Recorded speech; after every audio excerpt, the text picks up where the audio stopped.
Naligo kami mamaya ng swimming pool kahit maraming tao. Maraming tao sa swimming pool pag mainit. Kala ko nga tuloy-tuloy na yung, yung ulan dati. Ano pala?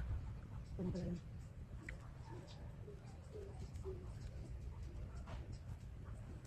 Namiss kong mag-outing sa mga dagat. Ayan. Malalaking kulot ang ginawa ko eh. Yung ginamit ko lang rubber. Kasi kung magpariban ako, hassle, magpariban ka tapos hindi mo matalian, maga kaistilan na nakalugay. Yung init-init ng panahon, sayang din yung riban mo. Nakulot mo na lang.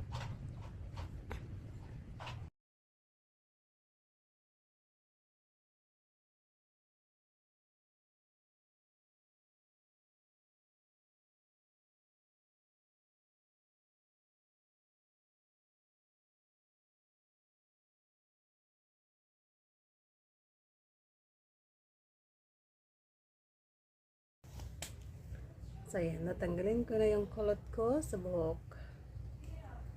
Magabi ko pa tong next time ako na lang yung bibili lang ako ng permanent.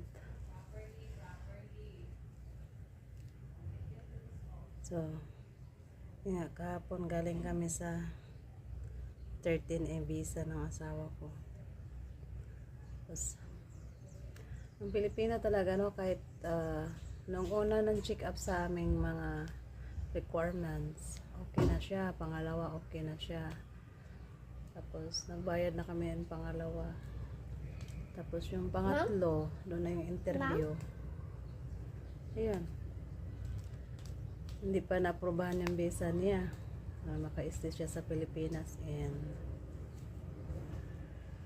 sa 13A visa. So mga Pilipino talaga puro dapat nung umpisa pa lang kung may palpak na kami sa requirements, dapat sinasabi na doon sa babae, and hindi pa kami nagbayad. Sabi hintayin lang daw kung anong sabi sa